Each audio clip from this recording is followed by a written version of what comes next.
On va aller dans le psaume, je vais commencer, on va lire le psaume 115, verset 1. Le psaume 115, verset 1. Le psaume 115, verset 1.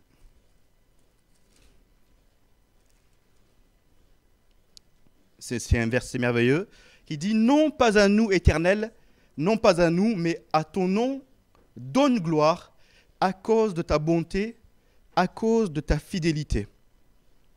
C'est une déclaration merveilleuse. Le psalmiste reconnaît plusieurs choses. Il reconnaît que la gloire est pour le nom de l'Éternel et que quand Dieu agit, quand l'Éternel il agit à cause de son nom. Tout ce qu'il fait, il n'agit pas à cause de mes beaux yeux, il n'agit pas à cause de ma vie, il agit à cause de son nom. Et tout ce qu'il fait, c'est pour que on puisse nous dire gloire à Dieu. La gloire t'appartienne, l'honneur t'appartienne, la puissance t'appartienne, tout t'appartient à cause de ton nom.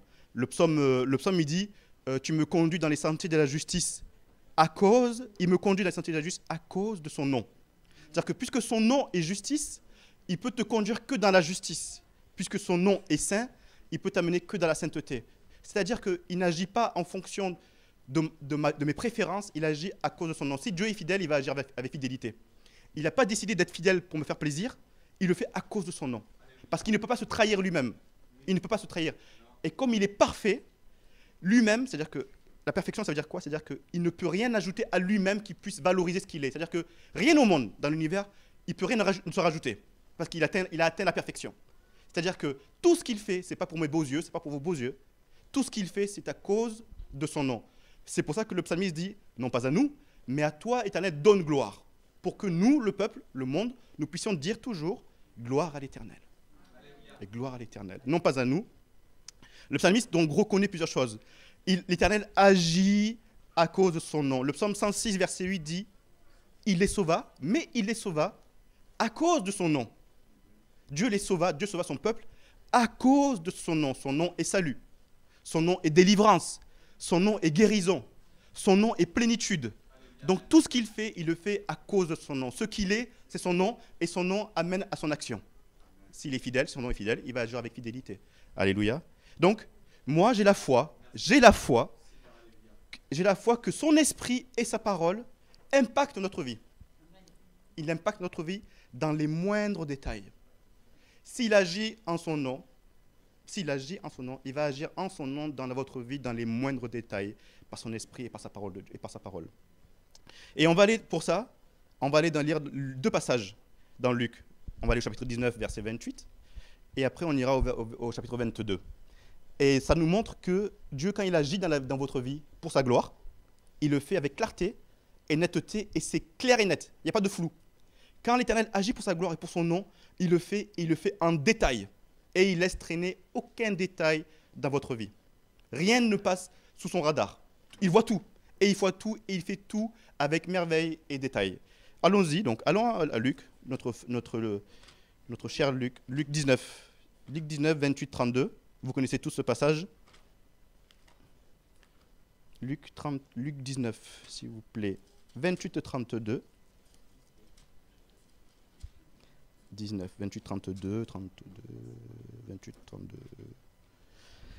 Après avoir ainsi parlé, Jésus marcha devant la foule pour monter à Jérusalem.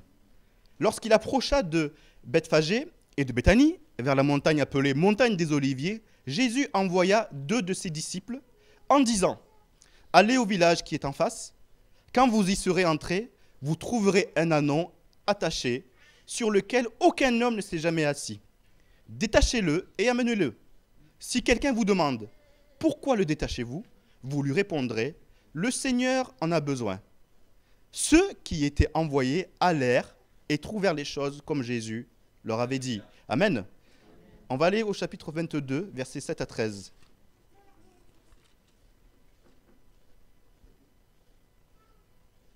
Donc, vous voyez que ce passage, c'est l'entrée de Jésus à Jérusalem. D'accord? Merveilleux. L'entrée de Jésus, l'entrée du roi de gloire. Maintenant, nous allons au chapitre 22, versets 7 à 13. Le jour des pains sans levain où l'on devait immoler la Pâque arriva, et Jésus envoya Pierre et Jean en disant: allez nous préparer la Pâque, afin que nous la mangions. Ils lui dirent: où veux-tu que nous la préparions? Il leur répondit, voici, vous serez entrés dans la ville, vous rencontrerez un homme portant une cruche d'eau, suivez-le dans la maison où il entrera, et vous direz au maître de la maison, le maître te dit, où est le lieu où je mangerai la Pâque avec mes disciples? Et il vous montrera une grande chambre haute, meublée. C'est là que vous préparerez la Pâque. Ils partirent et trouvèrent les choses comme il leur avait dit. Alléluia. Ils partirent. Ceux qui étaient envoyés allèrent et trouvèrent les choses comme Jésus leur avait dit. Ils partirent et trouvèrent les choses comme il leur avait dit. Comme il leur avait dit, à chaque fois, ils trouvèrent le Maître qui parle à ses disciples. Le Seigneur Jésus qui parle à ses disciples. Toute la parole, c'est ce que l'Éternel a dit, c'est ce qu'il a dit, c'est ce qu'il dit et c'est ce qu'il fait. Et c'est ce qu'il va faire. Exactement. Toute la parole, c'est j'ai dit, l'Éternel a dit, il a fait, et il le fait exactement, et il le fera. Comme l'a fait, et pour sa gloire. C'est-à-dire que Jésus, l'entrée de Jérusalem, c'est pour sa gloire, c'est pour la gloire de l'Éternel. Jésus respirait la crainte de l'Éternel.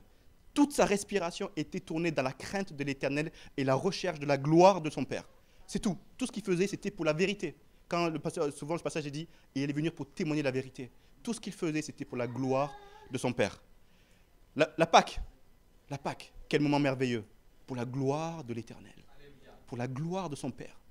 Et quand le Seigneur agit pour sa gloire, dans votre vie, il fait tout exactement comme il le dit. Si vous cherchez la gloire de l'Éternel dans votre vie, il va se passer exactement ce que Dieu a dit dans votre vie. Amen. Ce n'est pas pour mes besoins personnels, mon besoin vital, votre besoin vital, par exemple, maintenant, c'est entendre la parole de Dieu. Ce n'est pas entendre mon avis ou bien mes belles blagues. Ce n'est pas ça votre besoin vital. Ça peut agrémenter, pourquoi pas, mais votre besoin vital, c'est la parole de Dieu. C'est la gloire de l'Éternel dans votre vie. C'est ça votre besoin vital. C'est ça mon besoin vital. L'Éternel parle à ses enfants, à ses fils, à ses filles, à ses disciples. Ce que je dis, ce que dit Dieu, il le fait exactement comme il a dit. Ce que dit Dieu, il le fait exactement comme il a dit. Quelle phrase merveilleuse. Tout ce qu'il accomplit, c'est pour la gloire de l'Éternel, la gloire de son Père. Tout ce que l'Éternel fait, c'est pour la gloire de son nom. Et tout ce qu'il fait, c'est à cause de son nom. Ça, c'est très important que nous le vivions parce que ça nous met la perspective de ce que Dieu est dans ma vie. De la place qu'il a dans ma vie. De l'importance qu'il a dans ma vie. Si Dieu est le trésor de mon cœur, ce que je cherche, c'est sa gloire. Si vraiment il est trésor. Si je chante, Seigneur, tu es mon trésor. Éternel, tu es mon trésor, tu es mon Dieu, Seigneur. Et même je chante en pleurant. Éternel, tu es mon Dieu, tu es mon trésor. Je cherche ta gloire, Éternel. Je cherche ta gloire. Je cherche ta gloire.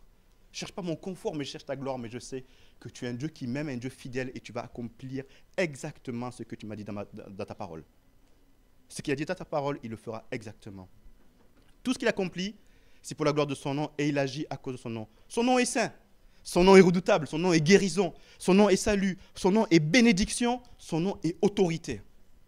Son nom est autorité. Tu diras à cet homme que le Seigneur en a besoin. L'autorité de l'Éternel. Tu diras à cet homme que le Seigneur en a besoin. Vous avez, en marchant, je vous ai donné mon autorité, vous direz que le Seigneur en a besoin. Le Seigneur a besoin de ce lieu. Le Seigneur a besoin de ça. Le Seigneur a besoin de ça. Le Seigneur a besoin. Pourquoi? Pas pour la gloire de lui-même, pas pour la gloire de celui qui a envoyé, mais pour la gloire de celui qui l'a envoyé. Pour la gloire de celui qui l'a envoyé. Ne nous trompons pas de combat. Pour la gloire de celui qui l'a envoyé. Le psaume 135, et là le psaume 135, versets 5 et 6, qui est un passage merveilleux, il dit « Je sais que l'Éternel est grand et que notre Seigneur est au-dessus de tous les dieux. Je sais que l'Éternel est grand et que notre Seigneur est au-dessus de tous les dieux. Tout ce que l'Éternel veut, il le fait, dans les cieux et sur la terre, dans les mers et dans tous les abîmes. Tout ce qu'il veut, il le fait. Tout ce qu'il veut, il le fait. Car je sais que l'Éternel est grand et que notre Seigneur est au-dessus de tous les dieux. Tous les dieux. Tous les dieux. Il est au-dessus. Rien dans l'univers ne peut altérer cette proclamation. Même pas mes états d'âme. Mon état d'âme ne peut pas altérer cette vérité. Ma condition ne peut pas altérer cette vérité que Dieu fait ce qu'il veut. Il fait ce qu'il veut. Il n'a pas dit, donne-moi ton cahier de doléances. Ton cahier de doléances. Et moi, j'en ai un gros. Hein. Mais il m'a dit, il a dit, l'Éternel fait ce qu'il veut. Rien ne peut, rien dans ma vie, et je vais aller très loin, ma dépression ne peut altérer ce que Dieu veut faire. Ma nature charnelle ne peut altérer la vérité de cette parole. La vérité, ma condition de vie ne peut altérer que Dieu fait ce qu'il veut. Même mes gesticulations ne peuvent altérer cette vérité formidable que Dieu fait ce qu'il veut, dans les cieux, sur la terre et dans les abîmes. Et heureusement, sinon il ne serait pas Dieu. Mais mon Dieu, je sais que l'Éternel est grand. Je sais que l'Éternel est grand. Et dans tout ça, j'ai beau proclamer que l'Éternel est grand, mais dans ma vie, il y a un point de départ. Il y a bien un point de départ à tout ça. Et quel est ce point de départ? C'est qu'il existe une position préférentielle. Il existe un lieu préférentiel. Il existe un endroit préférentiel, c'est l'intimité et la proximité avec le Père. C'est la proximité, la vie. Demeurez en Christ et je demeurerai en vous. C'est la proximité, l'intimité et le point de départ pour la manifestation de la gloire dans le peuple de Dieu. Parce que c'est dans l'intimité qu'on entend la voix de l'Éternel. C'est dans la proximité qu'on entend la voix de l'Éternel. Ce n'est pas dans mes gesticulations, ce n'est pas dans mes chants où des fois je vais chanter comme ça. Non, l'intimité, c'est-à-dire qu'à un moment donné, je suis même capable, dans l'intimité, d'attendre l'Éternel. Le psalmiste dit, j'attends Éternel, je t'attends. Je peux rester 3 heures, mais je t'attends parce que c'est toi le roi. Parce que c'est toi l'autorité, je t'attends Éternel. Je reste assis, je t'attends. Dans l'intimité, j'entends la voix d'Éternel. Mes brebis entendent ma voix et la reconnaissent. Dans l'intimité. Dans l'intimité. C'est-à-dire que l'intimité nous fait discerner la voix éternelle. Et sur que l'intimité, la culture de l'intimité de l'Éternel nous donne de discerner sa voix tous les jours. C'est-à-dire qu'on ne se fait pas piéger par la voix de notre propre pensée. Et les disciples étaient là, à côté de l'Éternel, et ils ont entendu le Seigneur Jésus-Christ leur dire, voilà ce que vous allez faire. Vous allez faire ça, ça. Et voici la position préférentielle, la proximité, l'intimité. Alors, est-ce que sommes-nous comme ces disciples? Sommes-nous comme ces disciples? Vivons-nous la communion parfaite avec notre Maître? Mais je vous ai appelé amis parce que je vous ai fait connaître tout ce que j'ai appris de mon Père. L'ami habite avec le Père. L'ami habite avec le Maître. Vous n'êtes plus esclaves du péché. Vous êtes appelés amis de Dieu. Et Dieu, dans sa bonté, vous a donné de le connaître. Nous a donné de le connaître. Dans sa bonté. Dans sa bonté, il nous a donné accès au lieu très saint. La semaine dernière, on a chanté un chant sur le lieu très saint. On a parlé du lieu très saint. Il nous a donné accès à cette intimité où nous sommes cœur à cœur avec lui. Cœur à cœur avec lui. Il nous partage sa pensée. Mais c'est formidable. Il nous partage sa pensée. Mais il est impossible de partager la pensée en étant loin de Dieu. C'est impossible. C'est impossible. Ça ne marche pas comme ça. C'est je viens à toi, Seigneur, je viens à toi. On sent, Seigneur, je viens à toi, je viens à toi, je viens à toi, je viens à toi. Ce n'est pas qu'un mot. Je viens vers le trône. Il est assis, il siège, il règne. Il n'a pas besoin, mais moi je viens parce que j'ai besoin de lui. J'ai besoin de l'entendre. J'ai besoin de l'entendre. J'ai besoin d'être nourri par sa parole. J'ai besoin d'être guidé par sa parole. J'ai besoin d'être guidé par son esprit. Et le seul lieu, c'est l'intimité. Et l'intimité nous a été donnée grâce au fait que nous sommes devenus son temple, son habitation. Et il vit dans nos corps. Il est dans notre vie. Il demeure. Je suis là. J'écoute. J'écouterai ce que dit Dieu. J'écouterai ce que dit Dieu. Parce que je sais que mon Dieu est grand. Je sais que l'Éternel est grand. Alléluia. Seigneur, où veux-tu? Ils ont dit, Pierre et Jean ont dit, où veux-tu que nous préparions la Pâque? Samuel, il dit, parle, Éternel, car ton serviteur écoute. Dans cette position, notre réponse ne remet jamais en question l'autorité de l'Éternel. Quand l'Éternel nous parle, notre réponse nous engage à aller encore plus profondément dans l'autorité de l'Éternel. Où veux-tu que j'aille, Seigneur? Éternel, je t'écoute. Éternel, dis-moi, vas-y, parle. Je suis là, je veux le faire. Non, Éternel, pas maintenant. Pas maintenant. Je suis occupé, Éternel. J'ai d'autres choses à faire. Ah non, ça, j'aime pas. Est-ce qu'on peut discuter, Éternel? Est-ce qu'on peut échanger? Est-ce que je peux te donner mon avis? Est-ce que je peux te dire que... Est-ce que je peux te faire comprendre que ce que tu dis, peut-être tu te trompes et que je ne suis pas d'accord? Est-ce que tu t'es sûr qu'il faut que j'aille là-bas préparer la Pâque? Non, Éternel. Moi, je suis Céphas, je suis Pierre. Il y a quelques semaines, il y a quelques jours, tu as dit que j'étais l'église. Tu allais bâtir mon église dessus, sur moi. Alors moi, j'y vais pas. Moi, je suis quelqu'un, moi. Attends, Éternel, tu as dit je suis sur moi, tu vas bâtir ton église, et à moi, tu me dis d'aller voir un homme pour préparer ta Pâque. Envoie quelqu'un d'autre. Envoie quelqu'un d'autre. Et envoie quelqu'un d'autre. Moi, je suis Céphas. Sur cette pierre, je bâtirai. Tu l'as dit, Seigneur, il y a quelques semaines. Mais qu'est-ce qu'il a dit, Pierre? Où veux-tu que je prépare la Pâque? Où veux-tu que... Sa réponse a engagé sa foi et a engagé sa soumission envers le Maître. Dans l'intimité, c'est pas toi qui règne. Dans l'intimité, c'est pas toi qui décide. Dans l'intimité, c'est pas toi qui parles. Dans l'intimité, c'est l'Éternel qui parle. Il dit silence devant l'Éternel qui parle. Silence devant l'Éternel qui parle. Je veux être nourri. Silence devant l'Éternel qui parle. Limon, chut. Arrête de parler. Je veux entendre l'Éternel.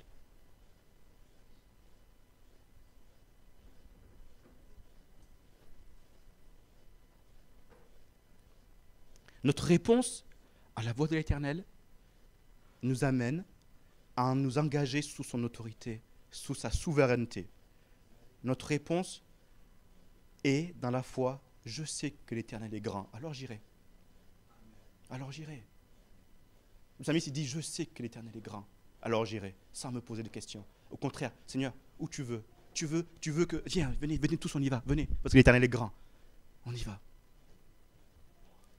C'est ça le disciple. C'est ça celui qui aime l'Éternel. C'est ça celui qui aime l'intimité de l'Éternel. Celui qui aime l'intimité de l'Éternel. Nous nous effaçons devant lui. Tout le monde s'efface devant lui. Tout mon être s'efface devant lui. Et c'est la garantie. C'est la garantie que ce qu'il dit, il le fait dans ma vie. Parce que j'ai cherché absolument, le seul délice que je cherche, c'est sa présence. Le seul délice que je cherche, c'est sa présence. Le seul délice que je cherche, c'est sa parole. Le seul délice que je cherche, ce n'est pas Limon, ni Apollos, ni Pierre, c'est sa parole. Je fais de l'Éternel mes délices. Et dans ma vie, il va faire exactement ce qu'il a dit. Il va faire exactement ce qu'il a dit parce que je suis dans le bon endroit. Je suis dans le bon endroit et je suis avec la bonne personne, avec la personne de Jésus. Et je peux communiquer, je peux parler le cœur à cœur. Mes larmes, vous savez qu'il dit que le parole dit que même le Seigneur il dit j'entends la voix de vos larmes.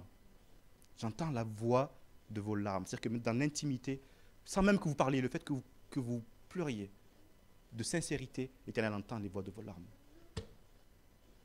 C'est ça l'intimité de Dieu.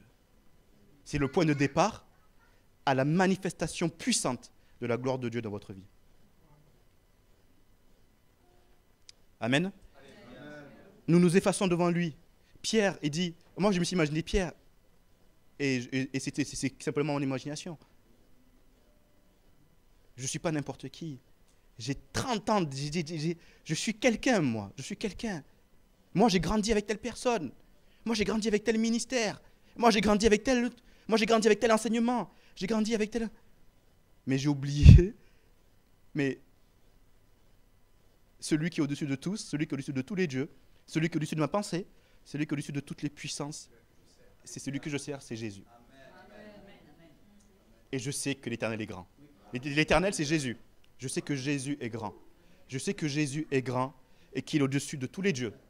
Et qu'il fait ce qu'il veut dans les cieux, sur la terre et dans les abîmes. Jésus sur la croix, il a dit, Jésus sur la croix, dans Luc 23, il dit, Éternel, je te remets mon esprit. Mais pourquoi Jésus a dit ça? Jésus qui respirait la crainte d'Éternel, lui savait que son Père est grand. Dans le psaume 22, il dit Éternel, Éternel. Le psaume 22, on va le lire. Psaume 22, formidable, psaume 22. Oh là là. Psaume 22, on va le lire. On va lire dans le passage, juste ce petit passage qui est merveilleux, le psaume 22. Pourquoi j'ai sauté, on dirait? Oui, je suis allé sur... Le psaume 22, voilà. Le psaume 22. Psaume 22. Voilà. Et toi, Éternel, ne t'éloigne pas. Toi qui es ma force, viens à mon secours. Protège mon âme contre le glaive, ma vie contre le pouvoir des chiens. L'Éternel est puissant. Son Dieu, mon Père est puissant. Mon Père est puissant. Il dit, les malheureux mangeront et se rassasieront. Ceux qui cherchent l'Éternel le célébreront. Que votre cœur vive à toujours. Toutes les extrémités de la terre penseront à l'Éternel et se tourneront vers lui. Toutes les familles des nations se prosterneront devant la face. Car à l'Éternel appartient le règne. Il domine sur les nations. Voilà ce qui va se passer. Parce que mon Dieu est grand. Et il va faire exactement ce qu'il a dit. Exactement. Seigneur, je te remets mon esprit, je te remets ma destinée sont entre tes mains. Mes destinées sont entre tes mains. Alléluia. Et je dis même, Siméon, quand il a vu, Siméon, il a dit, ah Éternel, tu m'as dit que j'allais voir le salut, j'ai vu le salut. Siméon, il a dit, j'ai vu le salut. J'ai vu le salut avant de mourir, j'ai vu le salut. Parce que je m'attendais à toi et je m'attendais à tes promesses parce que tu es un Dieu fidèle. Parce qu'il est mon Dieu. Il est mon Dieu. Je prie tous les jours, vous savez, je prie tous les jours, je dis Seigneur, tu es dès maintenant. Et le Seigneur Jésus dit, Éternel, quand j'étais dans la mamelle, quand j'étais dans l'entraille de ma mère, tu étais déjà mon Dieu. Il dit, Éternel, tu es le Dieu de ma fille dans le ventre de ma femme. Déjà, tu es le Dieu de ma fille. Que je ne sois pas un obstacle. Que je ne sois pas un obstacle. Que toi, tu sois son Dieu. Mais que ce ne soit pas mes pensées, que j'arrive pas avec toutes mes idées là, tac, tac, tac, tac, tac. Une petite cloche là. Éternel, tu es le Dieu de ma fille. Dès maintenant, c'est ça cultiver. C'est ça cultiver l'intimité de Dieu. Dès maintenant, je proclame l'autorité de l'Éternel. Et c'est pour mon bien, c'est pour mon bien. Ce n'est pas de la naïveté, c'est la déclaration et une proclamation de foi que je dis que mon Dieu est grand. Et je crois que tout ce qu'il fait, il le fait à merveille dans votre vie. Amen, au nom de Jésus. Alléluia. Amen, que le Seigneur vous bénisse.